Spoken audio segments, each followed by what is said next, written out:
Okay, so as mentioned, let's talk about Teshuva because we're going to get busy. Right? We're going to talk about Rosh Hashanah, we're going to talk about Yom Kippur, right? The Sukkot, obviously, Simchas Torah, and all of a sudden there won't be any time to talk about Teshuva, and then Iker, Chosam, and a Sefer, right? Then you're going to be, you know, missing the main part of what we should be talking about. Um, okay, so let's do it. Excuse me. Wait. The laning on the first day of Rosh Hashanah, excuse me, talks is about Yishmael, right, famously, and other things. One of the most underrated parts of the laning on Rosh Hashanah is a very obscure, random discussion. And the story goes as follows, right? After Avram kicks out Yishmael, we read about something that seemingly has nothing to do with Rosh Hashanah. And you might just kind of assume that that's just bridging the gap between that story and the next story, which is the Akedah, which we read on the second day of Rosh Hashanah. But it's not true. It's very valuable in and of its own right, as we'll explain in a second. Basically, what happens is that Avraham is living in Gerar, if you remember back to Parshas Vayera, and the king Avimelech and Pichol, who is this general, come right to Avram, and he starts kissing up to him. He's like, Avram, Hashem is with you, etc., etc. Right? He asks for a treaty, for a bris, and Avram agrees. And then, as Avimelech is turning to leave, Avram says to him, "Oh, by the way, some of your servants stole my well." It's very odd, back and forth. And Avimelech says, "I don't know what you're talking about, right? I don't know what you mean, right?" And then Avram responds not by saying anything, but he sets aside 7 sheep. Avimelech is like, "What's with the sheep?" And Avram explains that these 7 sheep is eidos, is testimony that I actually own these wells. Okay, Avimelech accepts the sheep, right? They do the treaty, they finish it, and then everybody leaves. What in the world is going on? So, to be totally honest, I left out a small detail, which is kind of the key, because I don't want to ruin it for you, and I wanted to be a little bit dramatic. Um, and I think that's the key to this whole thing. And obviously, what does that have to do with tshuva? So we'll explain as follows. If you read the psukim carefully, like between the lines, yeah, so you see a fascinating response coming out from Avimelech's response to Avram's accusations, right? Avram says, "Your servant stole my well." Let's just read it. V'huchiach Avraham es Avimelech al odos haber hamayim asher gazlu avdei Avimelech. Avram told Avimelech about the water that his servants, that Avimelech's servants stole. And what does Avimelech say back? Vayomer Avimelech lo yadati mi asas hadavar hazeh v'gam ata lo higadata li v'gam anochi lo shemati bilti hayom. Avimelech says, "I don't know who did this, and you didn't tell me, and I didn't hear about this until right now." That's the pasuk. And Avram doesn't say anything back. The next pasuk is Vayikach Avram Tunu Bakar Vayten Lavimelech. Vaychrisu Shehem Bris. Avram gave sheep to Avimelech, and they made a treaty. Now, what's going on? So I would argue that the reason we read that on Rosh Hashanah is because we are also being accused of something. Right? We're being accused of the things we've done the entire year. Now, as you mentioned, we're going to talk about Rosh Hashanah. Rosh Hashanah is not about tshuva. It's about Malchus, and we'll get to that. Okay. But we are accused on these days of, by the, whatever you want to call it, the Satan, accusing angel, whatever, of all the things we've done throughout the year. What is our response to those accusations? Right? Do we make excuses like Avimelech? Avimelech sounds, if you listen to it, he sounds like a little kid. Right? I didn't hear about this. You didn't tell me. It's your fault. You didn't tell me. I don't know who did it. I have no idea. He sounds like my 6-year-old when I tell him like, someone spilled a bowl of cereal. So and you, even if you look carefully, like Avram doesn't even respond. He just kind of like nods, like okay, and he gives him sheep. He didn't even say anything. He's just like, "Come on, let's go. Let's grow up here." So the question is on Rosh Hashanah, how do we respond, right, to those types of accusations? If we respond, right, like, "Oh, but I didn't know. I wasn't sure. I didn't realize it." Okay, so you can almost imagine like Kosh Baruch Hu shrugging and be like, "Okay, come on, can we grow up now?" If we take the criticism to heart, though, right, if we act like adults when we're faced with these criticisms and the tshuva that we're facing, that's a much bigger step. That's obviously much more mature. That's a much better response than how Avimelech responded to Avram. So the Kriyas Torah, the Torah reading on Rosh Hashanah, is asking, how do you respond to your spiritual failures? Do you run from blame like a little kid, like Avimelech, right? Or right? Do you acknowledge your failures and apologize for them and start trying to do better? So that's the avoda, right? excuse me, of these days, to answer the accusations, right? To not just to come up with excuses, because God knows we always, always, always have excuses. Rav Melech quotes Rav Simcha Bunim of Pshishcha, who says that Beis Din Shalmala, and again, I don't know if this is true, but Beis Din Shalmala won't ask why you sinned, because people are weak and the Yetzer Hara is powerful. Instead, Beis Din Shamala upstairs is going to ask, why didn't you do tshuva? Because everybody can accept upon themselves to do better, right? You might not actually end up doing better, right? Because the Yetzer Hara attacks us and life happens and things are hard, etc. Right? But at least we can try now to make the decision to say, as we'll talk about in a second, right? What tshuva is. Tshuva is saying out loud that I'm sorry and I apologize and chatasi, acknowledging the mistake and trying to do better in the future, right? Chazal tell us, right, again, also pulling from Bereshis, the Medrash Rabbah, the Bereshis Rabbah says that there's a phrase, "Oy lanu miyom adin, oy lanu miyom tochacha." Oy vey from the day of judgment, oy vey from the day of rebuke. And the Medrash says that Abba Cohen Bardala says that's referring to Yosef, right? When he told the brothers, "Ani Yosef ha'udavichai," right? I am brothers, is my father, right? Still alive. And the Shvatim, right, couldn't say anything back to him because they were embarrassed. And so says Abba Kohen Bardal in the Medrash, Hakadosh Baruch Hu is going to come with us, was going to come to us at the end of our lives and give us the same Mussar. And Oy lanu miyom adin, oy lanu miyom tachacha, he's also going to give us the same Mussar that the brothers got from Yosef. So the question obviously becomes, that's a very vague Medrash. Then of course the Medrash does not explain what is the Mussar that Yosef gave the brothers. Yosef said, Ani Yosef ha'od avichai. That doesn't sound terribly dramatic. Like, what's the Mussar? So the Beis Halevi gives an answer that is quoted often, and he says Yosef's statement is Ha'ud Avichai was exactly that. It was a statement. It was not a question. Right? Yehuda had already mentioned, right? If you read the Psukim there in Vayigash, and this is obviously not a Bereshis here, but if you read it, if you're familiar with the Psukim in Vayigash, Yehuda had already said that Yaakov was already alive.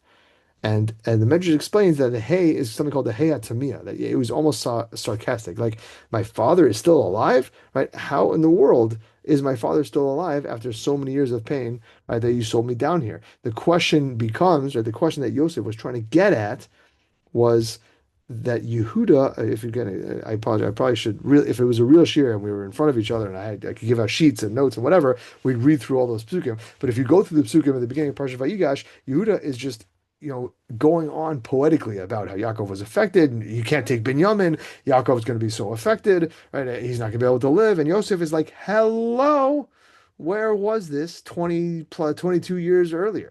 Right? And if Yaakov is able to live without Yosef, then he'll be able to live without Binyamin. And they couldn't, the Pasuk said they couldn't answer him because basically what Yosef did was he used their own actions and words against them. Right? They were arguing, oh, don't take Binyamin. Yaakov won't never survive. And Yosef's like, well, what happened? Where was this when you guys sold me?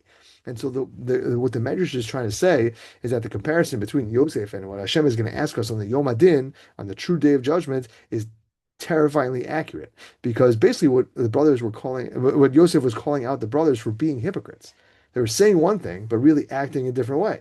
Right? They said, "Oh, what about all these things about we care about our father? What's gonna happen if we take?" But they didn't care about it. But Paul, they sold Yosef, and they didn't care about it at all. And that's what we do also, because we think we're good. We think we have an answer for everything. We think we have an excuse for everything, but our actions constantly contradict themselves. Right? The things that we say contradict, and the things that we do contradict all the answers and the excuses that we might give. Like, let's say a person doesn't want to give tzedakah for some reason, right? The people come around. You guys don't daven in shul on a weekly basis, but people come around in shul all the time. Asking for tzedakah. So let's say a guy decides he's not going to give tzedakah, or someone asks you, calls you for tzedakah before you have no rhyme. There's telemarketers, whatever. I don't give to those people. Right? You don't like their cause or how they look or whatever. And then you turn around and spend a sum of money on a ridiculous perk or whatever. I don't know. Or even worse, something that's also, I don't know, for your own kavod or whatever. So all the excuses in the world not to give that person tzedakah just fell away, right? Our own actions, right, nullify and cancel any potential excuse that you have, that maybe it was a legitimate excuse, but then you just kind of waste that money away on, I don't know, Burger's Bar, whatever. Halavai, shall come back and spend money on Burger's Bar. Anyway, so that's why the Medrash phrases it that way, right? In two different ways. It's oy lonu miyom adin, but oy lonu liyom tochacha, right? There's a day of judgment, and then there's a day of rebuke, right? Those are different, right? The Yom Adin, the judgment is for the Avera, okay. But the tochacha, the rebuke, is for the argument you could have made to excuse your actions. But that is also gone, right? Because right, we act and we cancel out our own arguments, right? So therefore, again, as the Medrash says, the punishment increases, right? Because we've not only have we done the avera, we've canceled out our own excuses by other actions, which is terrifying. But we all are definitely hypocrites in some way, and we have to obviously work on that, right? Just to give that example, I used to be very judgmental of the people who come to shul and get for tzedakah. This guy wants to marry off his daughters, or he needs, X, Y, and Z, and he needs money for this and that and the other thing, and he's buying this, and I don't even know what people buy in Hasidic circles. He needs how many shekel? I don't know. I used to be like, okay, I also want to buy those things. But you know what? That was a wrong attitude. That was inappropriate because I wouldn't give this guy 10 shekel or something. And then I'd go on Amazon and buy like a, I don't know, $27 tie when I have like 38 ties at home. So that's unnecessary. Like that was literally me being a hypocrite. Right? Because it looks really bad when I'm dropping you know, $25 on a tie that's slightly more purple than, the other six that I have. So okay, so for Seder, so that's the same idea. That's that we have to kind of realize that sometimes when we excuse our own non-mitzvos or chas v'shalom haraveros, right, we have to make sure that that excuse is legit because very often, right, we're just saying it, doing it for because the Yetzer Hara puts that excuse in our head.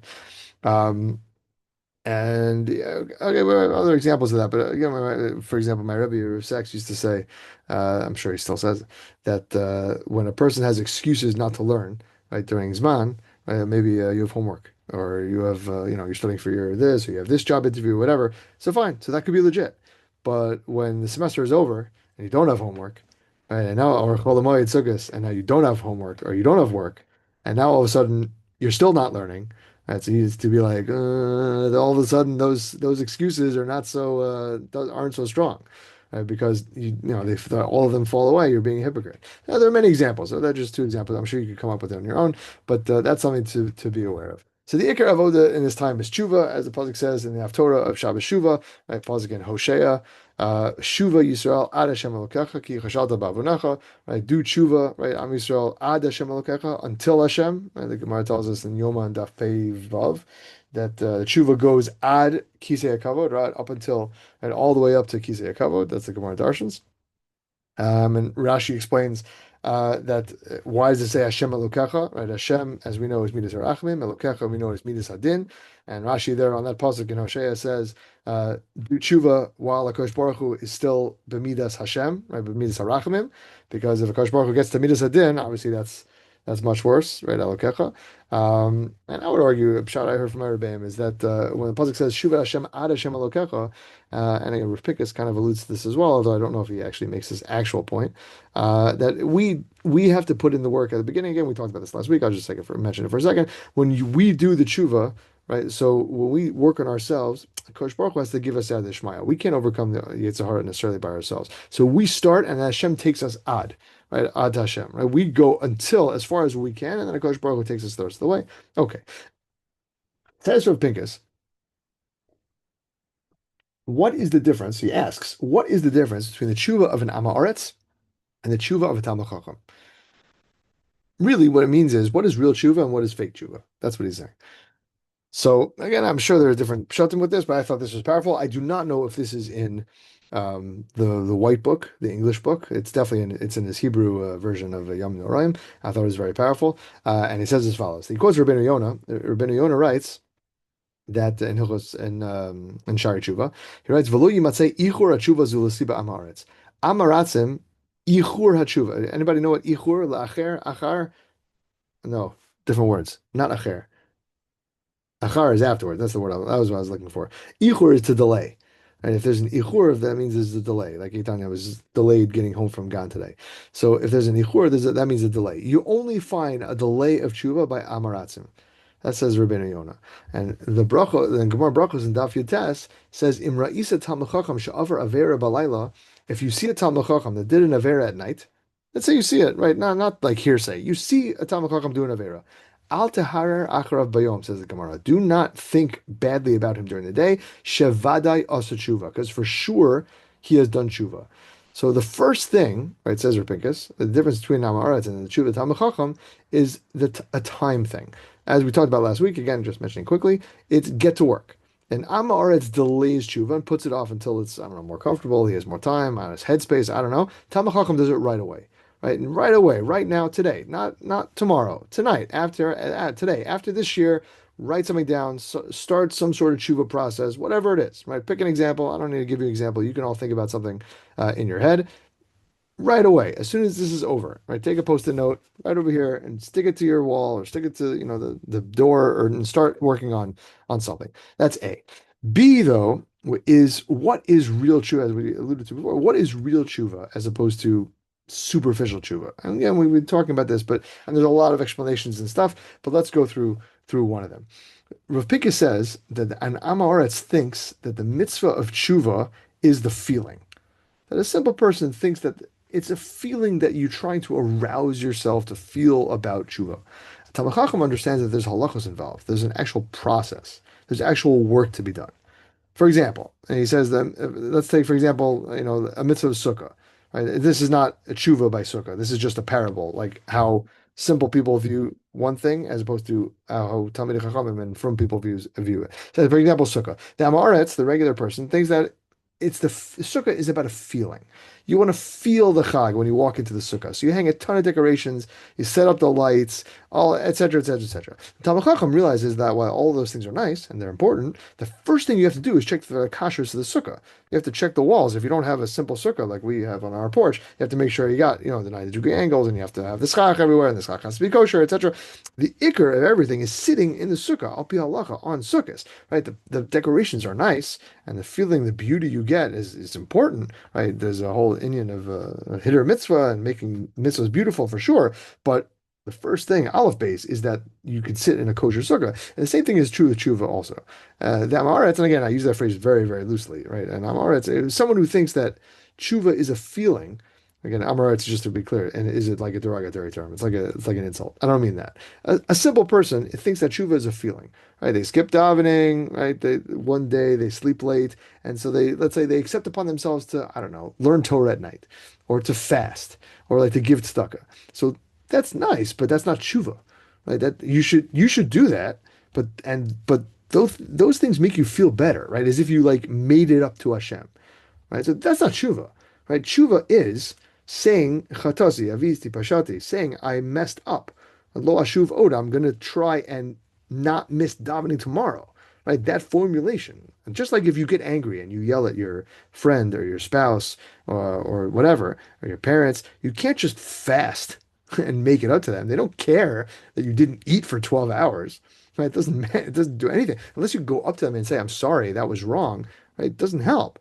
Right? So as the Gemara says, Yuma, right? Gemara says Yuma and Daf Pehei. Ashi Ratzis Chavero, right? We know that Yom Kippur atones for sins between us and Kadosh Baruch Hu. Doesn't atone for sins, but on the Chavero, because it doesn't matter. Right? What does he care that you gave tzedakah if you yelled at him or her or whatever it is? Right? So we have to do the tshuva process. We have to go through the actual, and this is a mistake. I'm going to try and fix this, right? The actual aspect that we're dealing with in our lives, not just, kind of make it up in some other way, which is maybe easier or makes us feel better. So that's A, to attack the Avera, right, head on and not just like compensate by doing something else. Again, by all means, do more mitzvahs. That's fine. That's wonderful. That's fantastic. But if there's a specific area where it needs working on, you can't make up for, I don't know, Lashon Hara by shaking the lulav. Right? It doesn't make sense. You have to do tshuva on the actual Lashon Hara itself. Furthermore, says Rav Pinkus, that when we do tshuva, again, and this is important, I think, to keep in mind as well. This is not about what tshuva is, but what tshuva accomplishes. And I think sometimes this aspect is not necessarily discussed as much. And I think that, as we'll see in a second, there's real serious ramifications for this formulation of what happens when we do tshuva. So we mentioned last week that the simon for Elul, right, the constellations, the zodiac for Elul, is Virgo, right? Is the I guess the Virgin, however you call it, right, whatever you call the constellation. So the Ramban writes that this shows the love between us and the Kadosh Baruch Hu, just like the love of a man and his new bride. But Rav Pinkus says there's another connotation, because the pasuk in Yirmiyahu says in Perek Lamed Aleph says Shuvi betulat Yisrael, do tshuva, right? The betula of Yisrael. What does tshuva have to do with being a betula? Being a basula. So Rav Pinkus explains that tshuva does even more than we imagine. Right? We think that when we sin, when we do tshuva, right, that Hashem makes it as if we never sinned. Good. Uh, but it's not only that. It's not only that Hashem erases the sin, right? Hashem, Kadosh Baruch Hu, makes us as if we're born anew, like a woman is born a basula, right? We are born anew, right? It says Rabbeinu Yonah writes that by Yomahu, right, on that day when we do tshuva, right, Yashlich kol psha'av asher asa, a person will throw away all the sins that he did. V'yaseh atzmo ki'ilu bo bayom nolad. And a person is made as if they are born on that day. Ve'in b'yado lo schus v'lo chova, and a person doesn't have neither merit nor chiyuv, right? Nothing positive or negative, no averes and no mitzvos. V'zeh hayom tchilas masav, and that day is the beginning of their actions. Says Rav Pinkus, on that day when a person does tshuva, it's not as if we have no sins anymore, or that our past has been forgiven. It's as if a person has no actions whatsoever, right? It's a new page, it's a new leaf, it's a new chapter. You are no longer the person who did those actions, right? You're not a Baal Tshuva with a past. Right, you're not an ex-con who repented and got out. You don't still have your tats or whatever. Right, you're not the same person who did those actions. Right, tshuva as if you did it, as if you did a new person. Says Ramelech, this is why, right, we say in slichot. I'm not sure how often you guys say slichot, but at the end of slichot we say asay laman yonkei shadayim shalo pashu. Right, forgive us for the babies who are nursing, right, who have not sinned. Right, we say that right every at the end of every slichot. What in the world does that have to do with anything? Why in the schus of the babies? Babies don't have any schusim. They don't have any free will or choice or like. Well, how does that make sense? They have no bechira chavshis. Like what does that have to do with anything? So it says Rav Melech. We got quotes of Aaron of Bells. It says it's not referring to babies. Right? It's referring to us. When we do tshuva, we become babies. We are quote unquote born again. Again, that's a Christian phrase that chas v'shalom we're going to bring in here, but that's what it means. As the Gemara says in Brachos, again, you guys know this Gemara Lamed that I'm sure right, has been quoted in every Yom Noraim and Elul shir that you've listened to, right, and Shan Aleph and Shan Abed, etc. But Makam Shabali Tshuva Omdim Tzadikim Gemurim Einam Omdim, right, in the place where Bali Tshuva stands, right, great complete tzadikim, right, cannot stand, and there are a million interpretations, but one of them is that a complete tzaddik, while they are great, still has some sort of past. Now, obviously, he's a complete tzaddik, so I'd imagine he's doing fine. And that past is not the same past that we have. But a Baal Tshuva doesn't even have a past, right? That's the point. Right? He literally doesn't. He or she does not have a past. The Beis Avram, who's I think the father of the Slonim Rebbe of the Siva Shalom, but definitely one of the Slonim Rebbes, says there's no great accomplishment. He gives a mashal. He says no great accomplishment to turn gold into a bracelet. Right, if you know what you're doing, you can take gold, you can melt it down or make some sort of design, turn it into a bracelet. Fantastic. There is something miraculous if you take a dirty towel and make it into a bracelet. And he says, the Beis Avram, we are all dirty towels, and when we do tshuva, we become gold bracelets. Right? We become completely different beings. We're nursing babies. We're Virgos. We're literally different people. And I think, again, not me and Ani B'Katnusi, right, in my humble opinion, that this viewpoint is helpful for several reasons. First of all, I think, again, you could dispute me, and that's fine if you do, but I think it's easier to make decisions about your actions that you're kind of not sure about if you're viewing your life as a clean slate. Right, the Rambam's language in Hilchos Tshuva is that a person should always view their chiyuvim and zechuyos, right, their mitzvos and their averos, as 50-50. You should always view yourself as 50-50 so you can make a decision because the next situation that arises, right, will tilt the scales, right, in one direction or the next. So again, you can either have that, perspective, or you could just simply view as if you have no actions, right? Again, when you do tshuva, so you're born again, right? As we say, right? You have no action. You're 0-0. Forget 50-50. There's 0-0. Right? And this is going to be the first thing that you do, right? What do you want the first thing to do? You want it to be an aver, you want it to be a mitzvah, right? If you have that frame of mind, I would argue, perhaps it becomes easier to make the right decision, right? As opposed to, when you're just lugging around tons of baggage and you're like, well, I've never done this thing before in my life. I've never succeeded. I might as well not bother. Right, so no, it's not that you've said so much lashon hara in your life, and it's so hard to stop, and I don't know how. No, you've never said lashon hara before. If you do tshuva for lashon hara, you have never said lashon hara before. You were born now. You have no idea what that is. You don't know how hard it is. I mean, you do, but because that's part of the Yetzer Hara. But it's literally the first time you face this test. So go overcome it. So go do it. right? When if you're faced with a challenge that's supremely hard for the first time, right, a person doesn't necessarily have the baggage and the weight of, well, this is impossible, forget it. Sometimes it's exciting to try things for the first time, and maybe there's no fear of failure, no preconceived notions, etc. That's A. I would argue again, you could disagree, but I think that's valuable. And second of all, I would argue that if you view yourself as if you're being born again, right, again on Rosh Hashanah, it means that you don't have a past. We all have a past. Right? All of us regret the stupid things we did in high school and maybe after high school, and then we got from, etc., etc. So we don't do that stuff anymore. Tshuva doesn't mean that. Tshuva means you never had a past. Tshuva means you got from at 10 and never had any fun in your life whatsoever. Right? This is a completely different level. Right? This is tshuva means you are starting anew, right? And with a clean slate, mamish.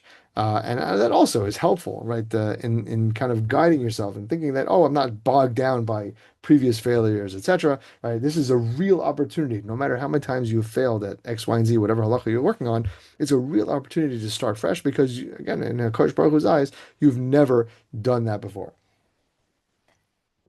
Okay. Finally, let's just finish up with a little couple of suggestions here. Um, when again, tshuva means again the phrase that they use very often is lefashvesh b'masav. A person is to search their actions and kind of make an accounting of their actions and analyze. Right, just a lot of the muscles are like, just like you would take an accounting of your business. You should take an accounting of your life. I don't know, some people say you should take an accounting of your day. I don't know if you want to get minute by minute. That's ready. Fantastic, Tavo of bracha. But I would argue at the very least, right, it should be like B'dikas Chametz. Right, on B'dikas Chametz, just like on Erev Pesach, right, checking for Chametz does not mean looking on the table, looking on the couch, and calling it a night. Right, it really means you should actually search your house. Now, some people have a shorter B'dika, and that's not. I'm not trying to say that you shouldn't do a fake B'dika. That a lot of people do a fake B'dika, a short B'dika, and that's okay. Why? Because up until then, right, for the month before, right, you know how like the night before Pesach, your entire house is kosher Pesach, except for like one room where you put all the 10 pieces of bread. So that's fine, right? That's the halacha talks about how if you go into a room and you clean it out, you look in all the places and you say, okay, this place is no chametz, right? You close it off, you say kosher Pesach, so that counts. That counts as your bedika. So people are really doing bedika the entire month, they just don't realize it. Okay, anyway, but when you check your actions, it should be at least like that, right? It should be some sort of deep dive, right? Now, without something, it's not something superficial. And I would argue, again, we've mentioned the work and putting in the work. I would argue that you should try this time around, right? Again, it may be the last couple times you did tshuva. It was Shana Aleph for sure. It wasn't even like a thing. Okay, Shana Bet already, right? You definitely were starting to think about it. And now for a lot of the guys, you're already starting to hit. This is maybe the second real tshuva process you've gone through for some of the older alumni, right? It's already you guys done perhaps three or four or five already. But I would argue that this year you should try something you do not imagine that you could ever give up. Pick something that you do not even doesn't even occur to you that you should ever give up. Now hold on, relax before you start, saying that you think that I'm going to tell you to throw away your phones. Let me explain. I don't mean that you should actually give that up, but let's set the bar higher than you ever imagined before, and then we're going to work back down, as you'll see in a second. For example, on, gosh, what day was it? Was it Monday? I think there's a pigua in Ramot. So pigua in Ramot, there's a Arabi Makshamo shot up a bus, and one of the people that were killed was a kid in Pinchas's yeshiva, and he was his madrich in high school, and so the Levi was literally in his yeshiva. And yes, he's a wreck. But just to explain why, what does that have to do with anything? So before the Pigou and Remote that morning at like 8 o'clock in the morning, what I do when I don't watch football at night on Sunday nights because the time thing and it takes forever. You can watch a football game in like an hour if you like fast forward it. So like 8 in the morning, 8 a.m. And I watched the game from last night. Okay, and then I went to Sem at I don't know 9:15. I heard about the Pigou about 9:30.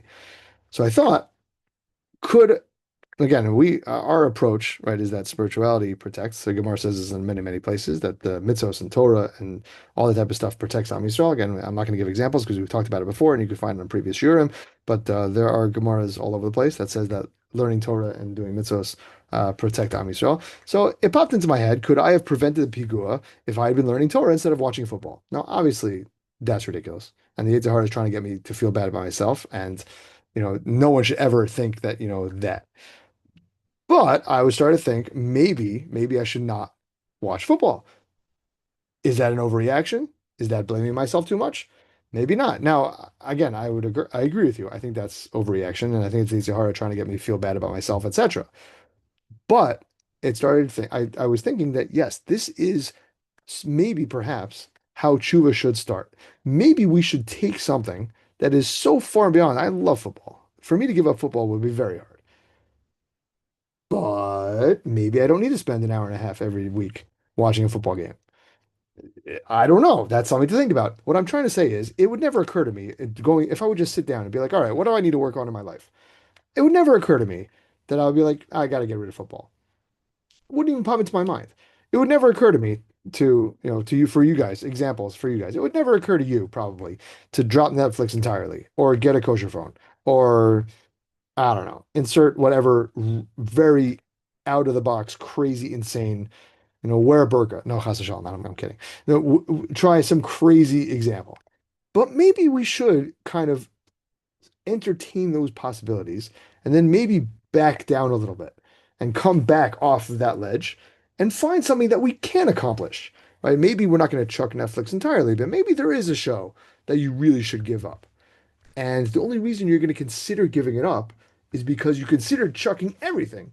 And now you're backing yourself down off the ledge and saying, but maybe there is something here that we can accomplish.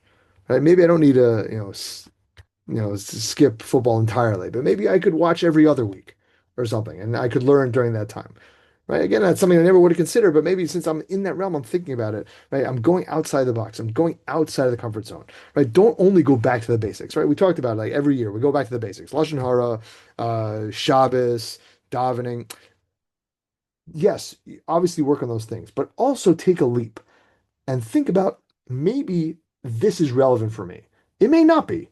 And it could be correct that it may not be, but at least move the goalpost, at least move the hoop higher than where you're shooting for right now. You would be shocked at what you can actually accomplish, right? Even if you think there's no way in the world you could accomplish X, Y, and Z, something that is totally crazy, I bet you could do something in that realm. Again, pick whatever it is. So that's A. That's suggestion A. At the same time, though, I will say, and it's important to say, and I realize right now as I'm scrolling down that I did not write down the Vort from Rav Melech, which I wanted to quote, so I'm not gonna just not guess. I remember it ish. I'm not gonna say it. Maybe I'll save it for another time. But at the same time, the little things are exceedingly valuable as well. Right? Don't get me wrong. I'm not trying to say that the little chuvas that you do, right, are not valuable. Right? They are exceedingly valuable. Right? The Ibn Ezra writes on Shuva Yisrael, fascinating. I'd never seen this before. I saw this yesterday.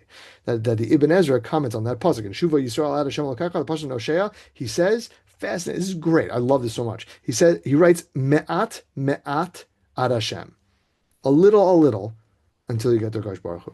Right? This is not like Rav Pincus or Rav Melech giving some Chassidish drasha. This is the Ibn Ezra, right? This is a Rishon, a commentary on the Chumash or on Tanakh.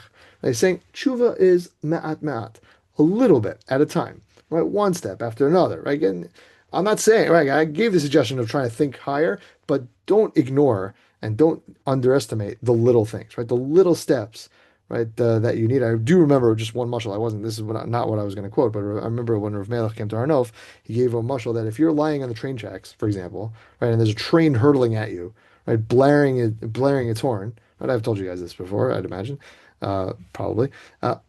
How much movement is necessary to save you from the oncoming train? Not much. All you got to do is roll to the right or roll to the left or whatever, and you'll be fine.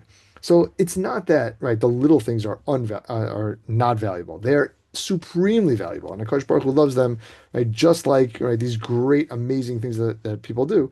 Both of them are equally valuable. So I would argue, like I said before, don't waste any time.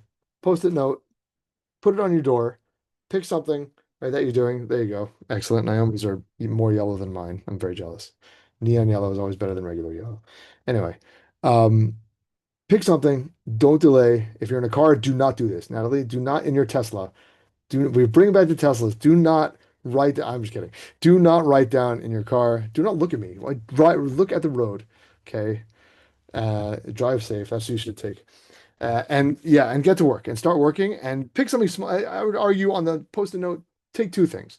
Write something small, write something simple that you can accomplish, that's going to be easy, and then write something insane. And obviously, you don't necessarily have to do the insane thing, but back it down and see if you can fulfill one aspect of the insanity that maybe you would never have considered, and kind of go outside your comfort zone and accomplish that. All right, guys. I will wish it's great to see everybody, and much hatzlacha, and we're looking forward to next week. And Ashkenazim are finally going to join you guys in Slichot, so Bezrat Hashem.